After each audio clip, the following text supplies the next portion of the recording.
Hello YouTube, my name is Big Boy Snatch on TV, aka what kind of snacks you want, because I got playing around. As you can tell by the title of my thumbnail in the video, this is my WWE Smackdown review on high. So if you guys are new to the channel, make sure you guys please full watch the video from all the way from the beginning all the way towards the end.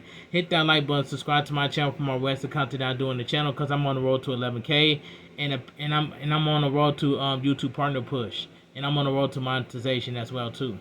Alright, so go check out my AEW Dynamite review on highs, and let's get started on my WWE Smackdown review on highs, because I got a lot to say about the show. Now, WWE Smackdown was an average C+ show for what it was, and that's all I gotta say. It says Smackdown was live from Orlando, Florida, and Kia Center. Alright, and then the commentary tonight were Booker T and Michael Cole. Well, Michael Cole, that's all I gotta say. Booker T and Michael Cole. Alright, WrestlePalooza has been wrestled at Palooza in the Raw after it's in the books. So let's get into SmackDown. WWE now, WWE then now forever together. I love that new intro for the WWE then now forever together. I love that. We open with superstars arrives from a number of folks before heading to ringside to welcome Booker T commentary alongside Michael Cole due to Corey Graves being out after Brock Lesnar attacked him. Video package highlight of WWE WrestlePalooza and the festivities surrounding it. We cut to ringside where we hear from Paul Heyman, who has a question for the Orlando crowd. So what do y'all want to talk about? Do you want to talk about the real World Heavyweight Champion Seth Rollins? This gets some boos, so Paul Heyman starts to change the subject. When the crowd chants OTC, to which Paul Heyman says he would love to talk about Roman Reigns, but it's disrespectful to talk about the injury when he got stretched out of Paris by Bronson Reed. Shall we talk about the dog who will main event WrestleMania for 5 to 10 straight years, Braun Breaker? Or should we talk about the conspiracy theories and the rumors surrounding Brock Lesnar? This gets a bit of a pop. Before Paul Heyman can go on any further, Cody Rhodes' music hits to interrupt. The WWE Champion comes out to a big pop. The crowd sings along to his theme as Cody Rhodes makes his way down the ramp. We get a glimpse of the crown jewel ring from last year as Cody Rhodes get on the turnbuckle to another big pop. The champ enters the ring to get a microphone. The crowd still cheering loudly before chanting his name. He plays the crowd once more, who start doing a Cody Rhodes chant. This gets a smile of the champ, but Paul Heyman looks barely phased. Cody Rhodes asks if we all got a chance to see that WrestlePalooza video package, which gets a mixed reaction, leaning more towards booing. Cody Rhodes wants to get right to the point, so let's talk about Brock Lesnar. He offered evidence about what he's trying to talk about, showing that still from WrestlePalooza with Paul Heyman standing by Brock Lesnar ahead of their match against John Cena. Cody Rhodes wants to know who he's talking to. He is talking to the Oracle, the Wise Man, or the Advocate. Paul Heyman says Cody is talking to the GOAT and the greatest of all time. He respects that Cody Rhodes is asking him about Brock Lesnar. Cody Rhodes and everyone else knows that when Brock Lesnar is here, everyone is in danger. Paul Heyman has good news for Cody Rhodes, saying that Brock Lesnar is not here tonight. As Braun Breaker and Bronson Reed enter the ring, Paul Heyman states that even though Brock Lesnar isn't here, who's to say Cody Rhodes is not in danger right now? Paul Heyman gets into the apron as Cody Rhodes addresses Braun Breaker's first, bringing up what Paul Heyman likes to say about Braun Breaker before talking about growing up around boogers and people like Paul Heyman. However, he sees in a main eventer waiting to happen. It ain't Braun Breaker. This gets Braun Breaker rallied up as he takes his shirt off, and Cody Rhodes takes his jacket off as he looks to square up with both men, despite it being a bad decision on his part. He starts unloading shots on Braun Breaker and Bronson Reed, but the numbers game is too much for the champ before Randy Orton runs down for the save. He catches Bronson Reed with an RKO as Cody Rhodes sends Braun Breaker to the outside. The two men stand tall as the division regroups on the ramp. Backstage, we hear from the Street Profits, who insist that any issue between them mean little compared to their mission of regaining the WWE Tag Team Champions. With that, we head back to ringside as the Street Profits make their way out for our opening contest, which is coming up next. The Street Profits had to get their belts back from the Riot Six, so I hope the Street Profits will get their WWE Tag Team Championship belts back. That's all I gotta say. So we go to commercial break. We come back from the ring. We come back to ringside as the Street Profits awaits the arrival of Melo Don't Miss. With both teams in the ring, this match officially gets underway. So we get the first match, the WWE Tag Team Championship No More Contenders match, the Street Profits versus Melo Don't Miss. And this match right here, this was a decent tag team match. But it is what it is. Decent tag team match, what it was. We start off with Miz and Montez Ford, with Melo causing a distraction to get Miz roll up. We start off with the Miz and Montez Ford, with Melo causing a distraction to get Miz a roll up for a 2 count. That's what I was trying to say, but I'm glad that I correct myself on that one. A little bit of argument between Carmelo Hayes and the referee, but Melo tags in with a quick near fall for who counters for a 2 count of his own. Dawkins tags in and assists, and the Street Profits take Melo down before sending Miz out of the ring. Angelo leaves the ring looking to get the jump on Miz, only for Melo to cut him off before we go to commercial break. Alright, so we go to commercial break. Back from commercial break, just as Miz gets the vengeance on Montez Ford, a DDT leading to a 2 count before Montez Ford kicks out. There is an opening for Carmelo Hayes to get a leg drop on Ford, allowing Miz to pick up another near fall. In the process, Montez Ford managed to fight back, but Carmelo Hayes gets the tag to take Dawkins off the apron and isolated Montez Ford. Dawkins is held back by the referee as Carmelo Hayes sends Ford to the corner for more damage. Montez Ford gets a couple shots in before reaching over for a tag, but Angelo Dawkins gets pulled off the apron. But Carmelo Hayes hits the first 48 on Montez Ford before going up top, but the Miz tags himself in, leading to some arguing between them. And this allows Dawkins to get the tag. He takes Miz down with a flurry of offense before attacking Montez Ford back in for a false splash and the win. The winner of the match by pinfall, and your new No More Contenders, the Street Profits. This was a decent tag team match for what it was, but I know for a fact that Carmelo Hayes is going to turn on the Miz. I can definitely see that one coming. Alright, let's move on. We get a replay of the finish and the Street Profits having their celebration cut short as they stare down the Riot Six, who arrive at the commentary station. In my opinion, the Street Profits better get their WWE Tag Team Championship backs from the Riot Six, and that's all I gotta say. Backstage, we hear from Jade Cargill, who looks to become the new women's champion after a triple threat tonight. Speaking of new champions, Stephanie Vaquer is here to help remind us that whoever wins the match tonight will face her at Crown Jewel. Crown Jewel for the right to be called Women's Crown Jewel Champion. With that, we head back to ringside as Julia and Kiana James make their way out for our next match, which goes down after this commercial break. So we go to commercial break. Back at ringside, Mitchin and B-Fab make their way down the ramp to a muted reaction to get this match underway. So we get a tag team match. So we get Julia and Kiana James versus Mitchin and B-Fab. And this match right here, I ain't even gonna lie, this match was okay. This was a okay tag team match. What it was.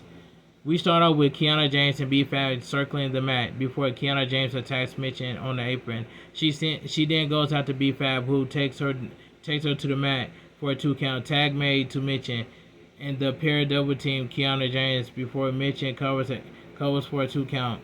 Mitchin taunts Julia before attacking Kiana James some more, but Kiana James breaks free for a tag to the Women's United States Champion. Julia tossed Mitchin around before landing a stomp. Mitchin managed to turn things around until Jill leaves the ring, taking a short breather with Kiana James' help before B-Fab goes on the attack. Mitchin comes running out as well before Julia sends her over the commentary table. Julia starts to celebrate before Mitchin makes her way onto the table, charging at the champ with a dropkick of the table and the floor. As we go to commercial break, we're back from commercial break. Kiana James has control with B-Fab in the corner. Julia sneaks in a tag before Kiana James hits a dropkick on B-Fab, followed with a missile dropkick from Julia for a 2 count. Kiana James tags back in, but B-Fab dodges a double foot stomp to knock the champ off the apron, only for Kiana James to take control once again. B-Fab managed to break free for a tag to Mitchin, who lands a fury of offense to get a cover on Kiana James, but Julia breaks it up at 2. B-Fab comes in for an assist, dealing with Julia as Mitchin goes back after Kiana James. Kiana James stops Eat Defeat the first time, taking the second go around before backing into the corner, where Julia gets the tag for an aerobic and Northern Lights bomb to get the pin and the win. The winner of the match, Julia and Kiana James. This tag team match was okay match for what it was. This is like an okay match for what it was.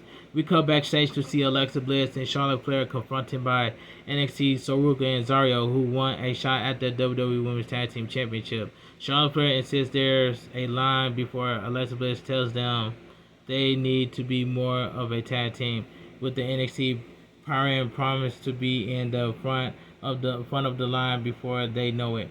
All I gotta say is that Soruka has that dog within her, and that's all I gotta say. Soruka will fit well with the SmackDown roster in the women's division, and that's all I gotta say. That's all I gotta say. Soruka has that dog in her, and that's all I gotta say. Her soul snatcher is phenomenal, and that's all I gotta say. Back at ringside, Drew McIntyre makes his way out wearing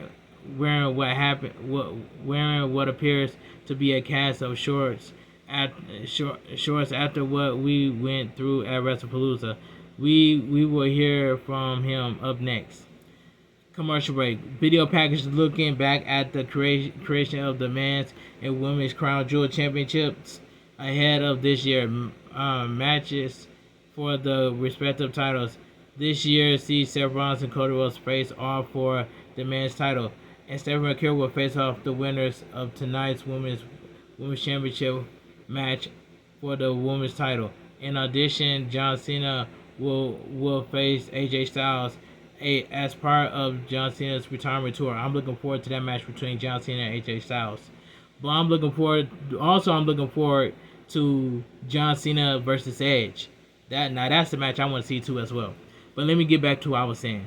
Drew McIntyre is already in the ring as we come back to ringside, and he has a microphone as he addressed the history he has with the building. He came back to WWE in 2017 at TakeOver in this building. He won his second WWE Championship in front of a bunch of screens, and it should have been where he stands as the WWE Champion now after WrestlePalooza. He talks about the fact he should have had the match won, talking about the issue of the referee before ultimately saying he forgives Ryan Train for it. He doesn't blame the ref, he blames Cody Rhodes. Drew McIntyre is interrupted by Nick Aldis with the SmackDown GM telling Drew McIntyre not to make excuses. He doesn't know where the boot Drew has come from, because the WWE medical team didn't give it to him. Drew McIntyre says it might as well be the Cody Rhodes medical team, but Nick Aldis refused to deal with Drew McIntyre's talk about corruption. Drew McIntyre insists he's a champion without a championship before he can get any further. Jacob Fatu music hits as the Samoan Werewolf makes his way down to the ring. We get a stare down between the two before Jacob Fatu grabs the microphone from Drew McIntyre, with Jacob Fatu telling Drew McIntyre to shut up and stop complaining. I'm just gonna say this: Drew McIntyre is a crybaby, and that's all I got. That's all I gotta say. He gives out to Drew McIntyre about his whining before telling him to sit down, and Drew McIntyre asks who Jacob Fatu think he is. Drew McIntyre says if he wasn't hurt right now, Jacob Fatu interrupts to say that he is all gas, no brakes with it. Drew McIntyre responds to this with an headbutt, knocking Jacob Fatu back, but Jacob Fatu fights right back before pulling the boot off.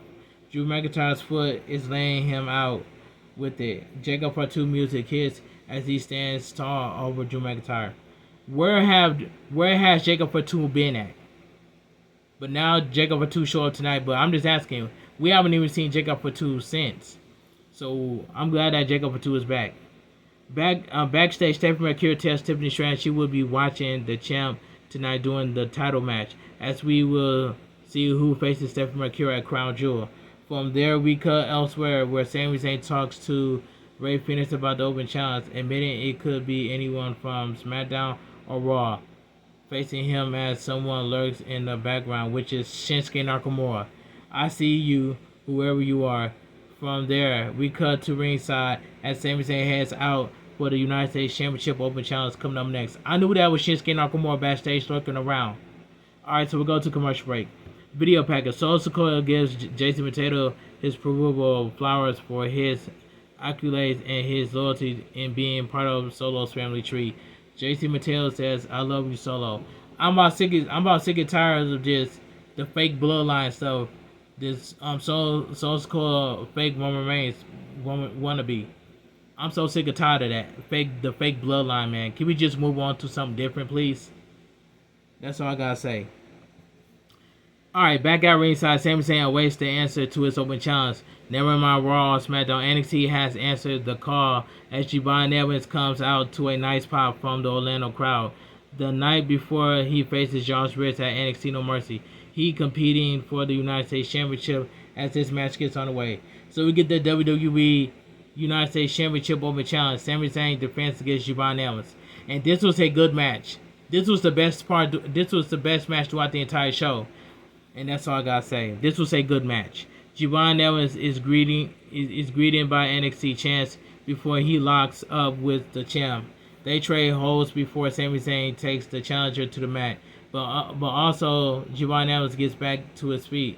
They go back at it, and Sami Zayn gets taken to the corner before Giovanni Evans backs off. This allows Sami Zayn to take control with some chops. He heads to the ropes for a springboard attack and a 2 count over the champ. He follows up with a Hurricanrana for a near fall before landing a drop kick that sends Sami Zayn to the outside. Giovanni Evans for a dive, but it's cut off as Sami Zayn backs in with a clothesline, sending the challenger down hard as we go to commercial break.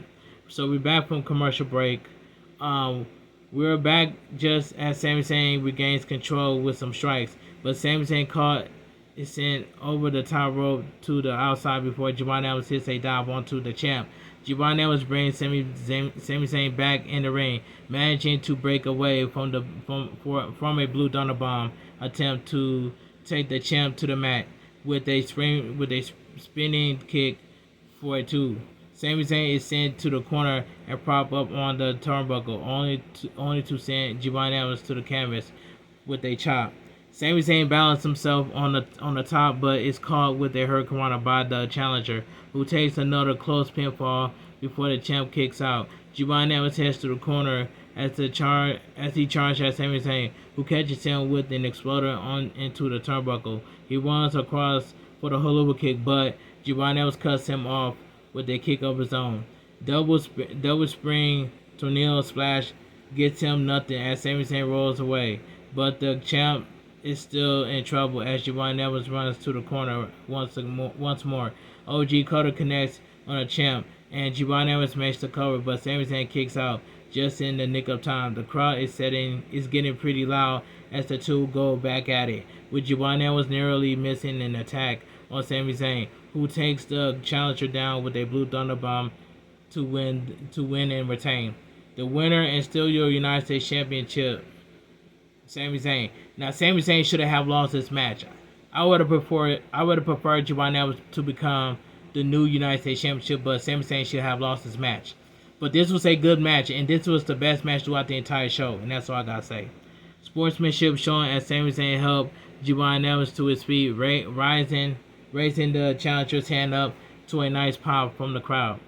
We cut backstage where Chelsea Green tries to recruit Nia Jax to the Secret Service. No dice as Nia Jax tear up the application up before walking away. Just as Stephanie Vaquer appears, letting Nia Jax know she'll be watching. Nia Jax says she's looked forward to standing across the ring from Stephanie Vaquer when she becomes the new Women's Crown Jewel champion. With that, she walks off as we go to commercial break. So we go to commercial break. Backstage, Kit Wilson confronts Damian Priest about what he did to him before tripping on his wheelchair. When Damian Priest confronts him, this gives Aleister Black an opening to attack, saying it looks like we're getting somewhere now. He says this is going to continue until only one of them is left standing, and then wishes Damian Priest a happy birthday before walking off. Back at ringside, Jade Cargill makes her way out for our main event. Out next is Nia Jax, followed by the champion as Tiffany Stratton gets a nice pop on her way to the ring. The ring introductions for all three women help us get this match on the way. So we get the main event of the evening, the WWE Women's Championship Triple Threat match, Tiffany Stratton versus Jade Cargill versus Nia Jax. This Triple Threat match was good, but in my honest opinion, Jade Cargill should have won the WWE Women's Championship. That's all I gotta say. But we already knew that Tiffany Stratton was going to retain. Nia Jax grabs the champ, throwing her into Jade Cargill before continuing to use Tiffany Stratton as a weapon. Jade Cargill hits the ropes to fight back, but Nia Jax stands her ground before Tiffany Stratton hits a drop kick on both women to take us to picture-in-picture. We're back from picture-in-picture. Jade Cargill managed to turn things around, sending Nia Jax away before getting a near fall on the champ. Nia Jax catches Jade Cargill on the apron, but the champ takes an opening to drop Nia Jax to the floor before taking the fight to Jade Cargill. Back in the ring, she sends Jade Cargill to the corner, but is cut off by a returning Nia Jax, who hits a clothesline on her.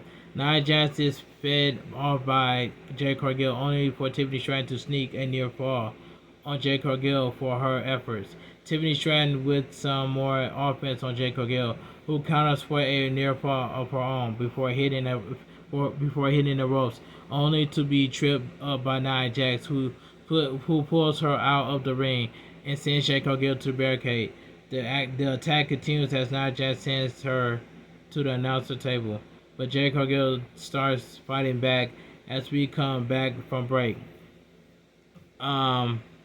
Tiffany Stratton gets caught on her way out of the ring for a dive, and Jade Cargill sends Nia Jax away before bringing the champ back into the ring, only for Nia Jax to send her into the ring steps. Nia Jax enters the ring, telling Tiffany Stratton that TV time is over before laying in some champs. Before laying into the champ, Tiffany Stratton starts to fight back just as Jade Cargill gets back into it, taking Tiffany Stratton down for a cover before Nia Jax breaks up the pin. Jade Cargill catches Nia Jax in the corner before Tiffany Stratton rolls her up for a near fall.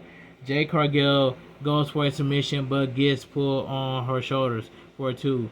Before Nia Jax gets a leg drop on Jade Cargill, as we go to another picture-in-picture break. Lovely. Back from picture-in-picture, Nia Jax takes control of the match, laying into both Tiffany Stratton and Jade Cargill before Jade Cargill is able to get some offense in. She sets Tiffany Stratton up in a trio roll, but is cut off by Nia Jax, who finds herself dealing with the onslaught of Tiffany Stratton as we come back from break once more. Tiffany Stratton has Nia Jax caught in the turnbuckles as Jade Cargill joins her for a double superplex, sending all three women to the mat. All three struggle to get up, with Tiffany Stratton getting the opening for the prettiest moonsault ever, but no one is home, and Jade Cargill sneaks a near fall as a result. Nia Jax is sent out of the ring, as Jade Cargill sends the champ to the ropes, but Tiffany Stratton turns it around, sending Jade Cargill to the corner. She charged at Jade Cargill, who fights back to hit Jade on the champ and makes the cover, only for Nia Jax to pull the referee out of the ring. Jade Cargill goes off on Nia Jax, clearing the announcer table before looking to lift up Nia Jax, but gets into the ring steps instead. She sets the steps up before looking for a suplex, but Jade Cargill counters using the added leverage to hold Nia Jax up for a Samoan drop onto the steps. Jade Cargill is busted open after the recent event, and the referee checks on her as Nia Jax rolls back into the ring. Where's Jade Cargill meet her with an eye of the storm for the cover? No, Tiffany Stratton breaks it up, sending Jade Cargill away to get the cover on Nia Jax instead. But the referee incomplicably stopped the count short of 3. There seems to be a miscommunication somewhere, as Tiffany Stratton charged her strategy by heading to the turnbuckle for a prettiest moonsault ever to pick up the win and retain the title. The winner of the match and still your WWE Women's Champion, Tiffany Stratton. This was a good triple threat match. The celebration is cut short as Stephanie Vaquer makes her way to the ring with the Women's World Champion staring down Tiffany Stratton as both champions race their titles up to bring SmackDown to a close. Let me read the quick results. WWE Tag Team Champion No. 1 Contenders match. The Street Profits defeated Melo Don't Miss. I hope Carmelo Hayes turns on the Miz. Julia and Kiana James defeated Mitch and B-Fab. WWE United States Championship Open Challenge. Sami Zayn defeated Javon Evans, which is the best match throughout the entire show. That was a good match. WWE Women's Championship Triple Threat match. Tiffany Stratton defeated Jade Cargill and Nia Jax, which also that Triple Threat match was good as well. And WWE Smackdown will be going off the air. Alright, let me get my honest opinion what I think about WWE Smackdown. Now, WWE Smackdown was an average C+ show for what it was. But anyway, if you guys enjoyed my WWE Smackdown review on highlights, make sure you guys please watch the video from all the way from the beginning or towards the end. Hit that like button, subscribe to my channel for more wrestling content that I do on the channel, because I'm on the road to 11K, and I'm on the road to YouTube partner and pushing for that monetization. Help me share my videos out everywhere. Share my videos out everywhere. Watch all my videos for watch time hours, and watch my YouTube Shorts video as well too. But I just want to get something off my chest. Like I said, I just want to get something off my chest. I do not quit streaming live on YouTube. So only thing, I'm gonna get a new camera. That way I can go back streaming live on YouTube. I know I have not went live on YouTube in a while. So I do not quit streaming live on YouTube. So I just want to get that out there. I do not quit streaming live on YouTube. But as soon as I get a new camera, I'm going to go right back to streaming live on YouTube. And that's all I got to say. But anyway, I just want to say this off. I just want to get this off my chest. Thank you guys so much for coming out to my double live stream for Fortnite and when I was playing retro game. Thank you guys so much, man. Shouts to Kelbo for the gifted sub. Shouts to Cotton Ketty for the prime sub, and shouts to Savvy for the 5 gifted subs over there on Twitch while I was playing on Fortnite. And that's all I gotta say from here. But anyway, I want you guys to have a great night. Stay safe and always stay positive. Kept your crew, kept your kings, kept your club. Too sweet. I'm out of here. Gang. Mwah. Bang. Too sweet. Gang. And I'll see you guys tomorrow for my WWE NXT No Mercy review and highlights. Have a great night. Stay safe and always stay positive. Kept your crew, kept your kings, kept your club. Too sweet. I'm out of here. Gang. Mwah. Bang. Too sweet. Gang. And I'll see you guys tonight on my upcoming world premiere for my WWE Smackdown review and highlights at 5 o'clock a.m. on YouTube. Have a great night and stay safe and always stay too sweet. And I'm out of here. Gang.